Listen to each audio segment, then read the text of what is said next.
भाजपा की राज्य सरकार के 1 वर्ष पूर्ण होने के उपलक्ष्य में नागरिक विकास और स्वायत्त शासन मंत्री झाबर सिंह खर्रा ने प्रेस वार्ता करते हुए अपनी बात कही। साथ ही इस दौरान उन्होंने बताया कि प्रधानमंत्री नरेंद्र मोदी 17 दिसंबर को राजस्थान के 1 दिवसीय दौरे पर आ रहे हैं, जहां के प्रदेश को कई सौगातें देंगे।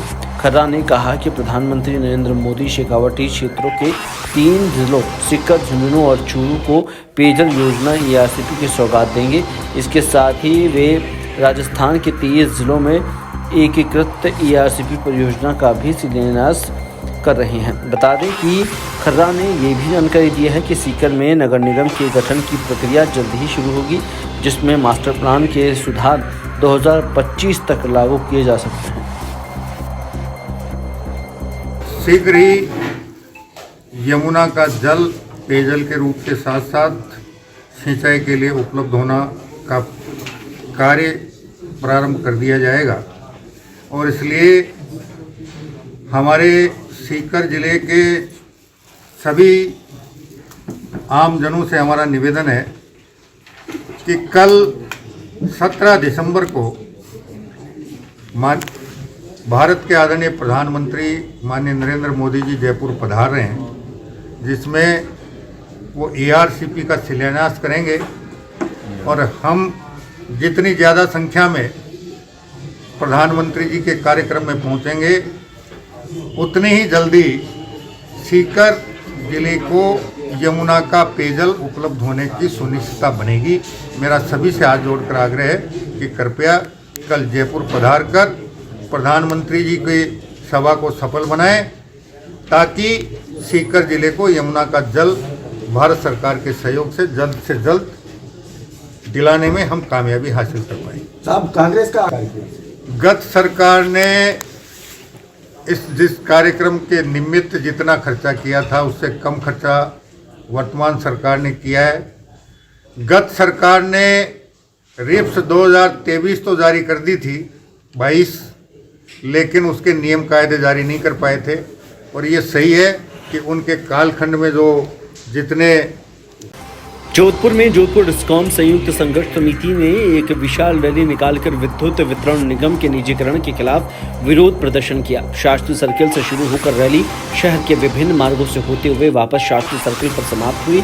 कर्मचारियों ने रैली के दौरान अपनी 8 सूत्रीय मांगों को लेकर रखा और साथ ही उन्हें जल्द पूर्ण करने की बात कही है।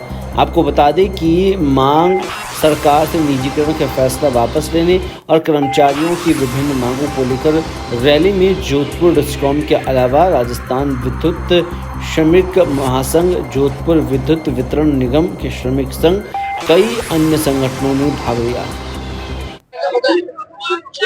मैं जगदीश दादी, जोधपुर डिस्कॉम संयुक्त संघर्ष समिति का संयोजक, आज समस्त जोधपुर डिस्कॉम के और प्रसारण निगम के समस्त कर्मचारी राजस्थान सरकार और भारत सरकार के द्वारा जो ये निजीकरण की नीति और विभागों को निजी हाथों में सौंपने की जो योजना उनके द्वारा की गई है, उसका विरोध करने के लिए हम सभी यहाँ पर एकत्रित हुए हैं। आज जोधपुर डिस्कॉम के समस्त 12 जिलों के लोग यहाँ पर उपस्थित हैं और लगभग अपने 5000 से अधिक कर्मचारी इस निजीकरण का विरोध करने के लिए आए हैं। निजीकरण केवल मात्र कर्मचारियों का विरोध नहीं है, निजीकरण आम उपभोक्ता का भी विरोध है, निजीकरण आम किसान का भी विरोध है। जो आज 100 यूनिट बिजली मिलने वाली है फ्री में, जो आम उपभोक्ता को मिलती है, वो भी बंद होगी और जो किसानों को 2000 यूनिट बिजली फ्री मिल रही है वो भी बंद होने वाली है। उद्योगों को जो सस्ती दर पर बिजली दी जाती है वो भी महंगी दरों पर दी जाएगी। ये केवल मात्र उद्योगपतियों को लाभ पहुंचाने के लिए निजीकरण योजना लाई जा रही है। संयुक्त संघर्ष समिति को मैं आभार व्यक्त करता हूं कि भारतीय मजदूर संघ ने ये बीड़ा सभी संगठनों को एक करने का उठाया। इसके लिए मैं भारतीय मजदूर संघ का आभार व्यक्त करता हूं। साथियों, ये बीमारी जो है निजीकरण की, वो अभी की नहीं है, लंबे समय से हम इसके लिए विरोध में कर रहे हैं। पूर्वी सरकार ने भी प्रसारण निगम के सारे 165 GSS को क्लस्टर पे दिया। 2015 में भी हमने विद्युत भवन पर धरना लगाया। निजीकरण की बीमारी कोई इस सरकार ने या उस सरकार ने नहीं, ये सरकार की केंद्र की जो मल्टीनेशनल बैंकों से जो लोन लेती है उसकी नीतियां हैं। एशियन डेवलपमेंट, ब्रिक्स, जो बड़ी बड़ी बैंक है जो 2% लोन पे देती है सरकार को, उन्हीं की नीतियां हमारे पे सरकार लागू कर रही है। हम इसको विरोध में सभी श्रम संगठन, चाहे आरवट का हो, चाहे बीएमएस हो, चाहे सीटू हो, चाहे इंजीनियर एसोसिएशन हो, चाहे मंत्रालय कर्मचारी हो, सभी सड़कों पर है। और हम आपको विश्वास दिलाते हैं कि ये आंदोलन हम तब तक लड़ेंगे जब तक हम पूरा परिवार को लेकर, हमारे परिवार को लेकर इस रोड पर आना पड़ेगा, जब ये हमारा निजीकरण का विरोध सफल होगा। वरना हम ज्ञापन देते रहेंगे। हम 2015 से लेकर 2024 तक ज्ञापन ही दे रहे हैं। हमें पूरे परिवार सहित आना पड़ेगा। डीडवाना जिले के राजकीय बांगड़ जिला अस्पताल में राजस्थान के मुख्यमंत्री भजनलाल शर्मा के जन्मदिन और राजस्थान सरकार के 1 वर्ष पूर्ण होने के उपलक्ष्य में एक विशाल रक्तदान शिविर का आयोजन किया गया। इस शिविर का आयोजन राजकीय बांगड़ ब्लड बैंक द्वारा किया गया। शिविर में उपखंड अधिकारी विकास मोहन, अतिरिक्त जिला कलेक्टर धर्मेंद्र कुमार मीणा, भाजपा नेता जितेंद्र सिंह जोधा और अन्य जनप्रतिनिधि कर्मचारी उपस्थित रहे।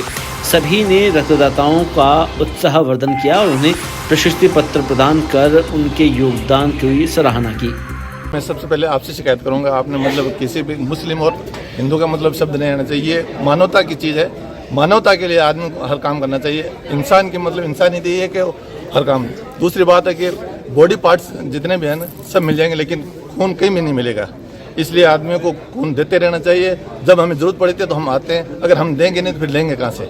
इसलिए, और ये किसी का भी प्रोग्राम नहीं, ये मानवता का प्रोग्राम है। इसलिए हम मदरसा के बच्चों को लेकर आए हैं ये, और हमारे यही शिक्षा है कि हम इंसानियत के लिए हर काम करें, चाहे कुछ भी हो जाए। हमारे राजस्थान के यशस्वी मुख्यमंत्री श्री भजनलाल जी का जन्मदिन, और इस जन्मदिन के अवसर पर और सरकार के 1 साल पूरा होने पर आज हमने यहाँ रक्तदान शिविर का आयोजन रखा है। भारतीय जनता पार्टी के कार्यकर्ता यहाँ पर बढ़ चढ़कर रक्तदान में हिस्सा ले रहे हैं। साथ ही राजकीय बांगड़ चिकित्सालय की जो ब्लड बैंक है उसके द्वारा ये कार्यक्रम आयोजित किया गया। कई सामाजिक संस्थाओं के सब लोग पधारे हैं, उनका भी मैं धन्यवाद करता हूँ। मीडिया कर्मी सभी लोग पधारे हैं, उनका भी धन्यवाद करता हूँ। और सभी रक्तदाताओं का धन्यवाद करता हूँ जिन्होंने आदरणीय मुख्यमंत्री जी के जन्म दिवस के शुभ अवसर पर रक्तदान करने के लिए पधारे। क्या विशेष संदेश? विशेष संदेश ये कि 1 साल से जब से राजस्थान में भजनलाल जी की सरकार बनी है, हमारे राजस्थान का सौभाग्य है कि पहले ही साल में राइजिंग राजस्थान का कार्यक्रम करके राजस्थान के उद्योग धंधों को और राजस्थान के विकास की गति को बढ़ाने का काम हमारे यशस्वी मुख्यमंत्री जी ने किया है। और बजट घोषणाओं में जितनी भी घोषणाएं थी उनका 75% अभी तक पूरा काम हो चुका है। और विशेषकर हमारे डीडवाना जिले के लिए और डीडवाना विधानसभा क्षेत्र के लिए हमारी बजट में बहुत सी सौगातें माननीय मुख्यमंत्री जी ने हमें दी है। और विशेषकर हमारा जिस प्रांगण में हम बैठे हैं बांगड़ राजकीय बांगड़ चिकित्सालय, वो 300 बेडेड का क्रमोन्नत करने का काम यशस्वी मुख्यमंत्री जी ने किया है। डीडवाना की जनता की ओर से हृदय की गहराइयों, असीम गहराइयों से माननीय मुख्यमंत्री जी का मैं धन्यवाद ज्ञापित करता हूँ। झालावाड़ के झालरापाटन शहर में 5G नेटवर्क के केबल बिछाने का कार्य जोरों पर है। हालांकि इस कार्य को लेकर स्थानीय लोगों में काफी रोष है। आरोप है कि ठेकेदार द्वारा निर्मित सड़कों को बिना किसी नियोजन के खोदा जा रहा है। केबल डालने के बाद घटिया निर्माण सामग्री से मरम्मत किया जा रहा है। स्थानीय व्यापार संघ के अध्यक्ष और पार्षदों ने इस मुद्दे पर गंभीर आपत्ति जताई है। उनका कहना है कि ठेकेदार द्वारा सड़कों को खोदने के बाद केवल मिट्टी भरी जा रही है। ऊपरी सतह पर नाममात्र सीमेंट और मिट्टी का उपयोग किया जा रहा है, जिससे सड़कों की गुणवत्ता लगातार बिगड़ रही है। स्थानीय लोगों और जनप्रतिनिधियों के विरोध के बाद कार्य रोक दिया गया। मेरा नाम हरिदास है। हरिदास जी देखा है झालरापाटन के शहर को खराब करने लग गया है। जगह जगह सड़कें खोद दी है, बढ़िया रोड खोद दिया उन्होंने, और खोद के कुछ भी नहीं भरा। इसमें कतार डाल दिए तो गिट्टी भी नहीं भरी, गारा सरकाया और ऊपर से वो रेती गारा मिला करके डाल के इसको। आपने शिकायत भी लेके सुनने वाले शिकायत करी हमने, गुस्से वाइब्रेशन लगा इसमें यार, पक्का होगा ये रोड, तो बैठ गया, गड्ढे हो गया पूरे रोड पर। मतलब मिट्टी भर के लेपा पोते कर दिया। बस और कुछ टाइम नहीं। पूरे शहर की सड़कों खराब कर दिया, पूरे शहर की सड़कों खराब कर दिया। जगदीश सोनी। जगदीश जी, झालरापाटन शहर को जगह खोद कर पटक दिया है, लीपा पोती की जा रही है। सही ढंग से काम नहीं हुआ। सीमेंट की जगह थर्मल की राख डाली गई इसमें, बिना गिट्टी के। सभी जगह धुला हो रहा, पूरा मार्केट घरों में अंदर तक धुला जा रहा है। सब परेशान। खड्डे में खाली मिट्टी बढ़ के मिट्टी है बस, धूल मिट्टी उड़ रही है। कितना परेशानी का सामना करना पड़ रहा है आपको? जो ठेकेदार खोद के चले गया, मिट्टी बढ़ती है। हाँ, धूल मिट्टी तो उड़ रही ना। रिपेयर भी सही नहीं करी। रिपेयरिंग सही नहीं करी है। रिपेयरिंग में क्या है, लिपापोती तक तो चलेगी वो। हाँ, सीमेंट की मात्रा बहुत कम है इसके अंदर। हाँ, मिट्टी भर के लिपट मिट्टी भर तो लिपापोती तक तो चलेगी। ठेकेदार से कहा था आपने? तो वापस कर देंगे फिर आया ही नहीं। खड्डा खुद के चले गया। फिर रिपेयर तो बढ़िया कर दिया होगा ना सीमेंट में? रिपेयरिंग तो रात को करके चल गया, दिन में थोड़ी आए। तो मिट्टी डाल दी वापस इसमें? बस और क्या, खाना पूर्ति कर दी और क्या करें। सड़कें तभी नई नई बनी थी। सड़कें तो बनी थी नई, मगर अभी खोद के चलिए ना। खेड़ली कस्बे में अग्रवाल भवन में आयोजित एक भव्य समारोह में वैश्य महासभा समिति ने 80 मेधावी छात्र छात्राओं और 18 सम्मानित बुजुर्गों का सम्मान किया। समारोह में अलवर के पूर्व विधायक बनवारी लाल सिंघल मुख्य अतिथि के रूप में शिरकत की।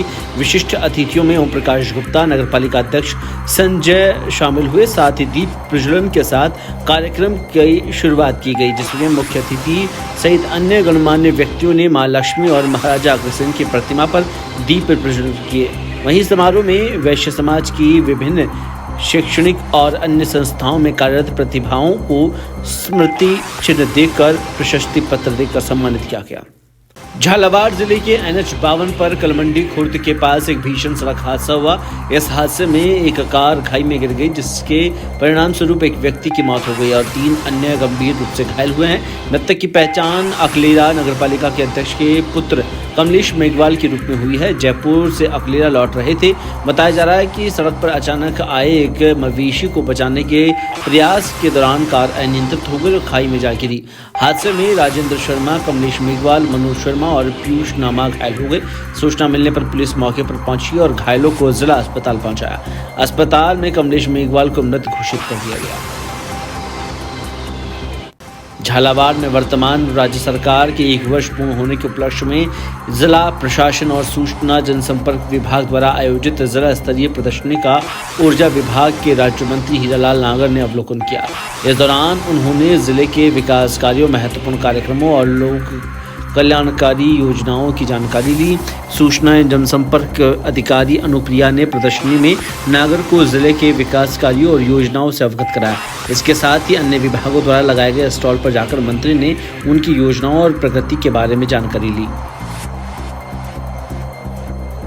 राजस्थान के राज्यपाल हरिभाऊ बागड़े चित्तौड़गढ़ के प्रवास पर रहे।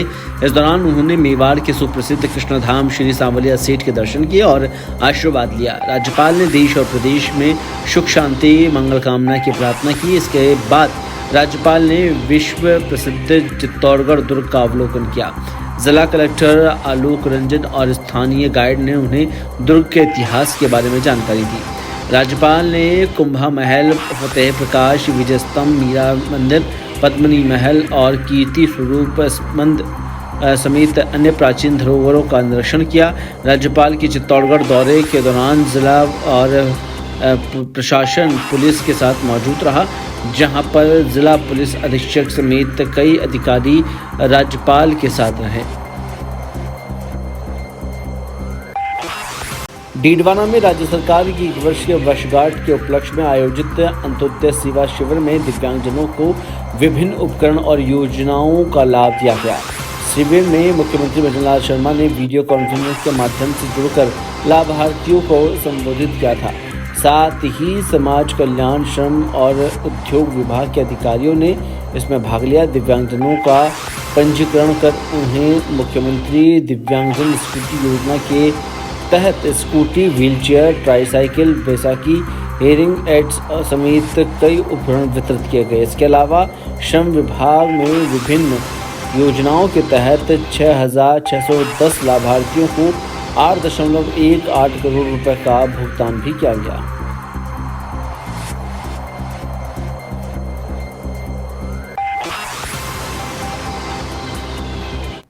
जोधपुर के श्री ओगरनाथ महादेव मंदिर स्थित नाग पहाड़ पर श्री दिगंबर नागराजपुरी महाराज कड़ाके की ठंड में शीत जलधारा तपस्या कर रहे हैं। यह तपस्या 14 दिसंबर से शुरू हुई और 24 दिसंबर तक चलेगी। तपस्या के दौरान प्रतिदिन सुबह 5 बजे से 51 से अधिक कलश जलधारा के साथ पूजा की जाती है। यह कठोर तपस्या को देखने और पूजा में शामिल होने के लिए दूर दूर से श्रद्धालु पहुंच रहे हैं। गौरतलब है कि इससे पहले भी श्री दिगंबर ने गर्मी के मौसम में 45 दिन के लिए पंचतुनी तपस्या की थी, जिसमें तपस्या लोगों के लिए प्रेरणा का स्रोत बन चुकी थी।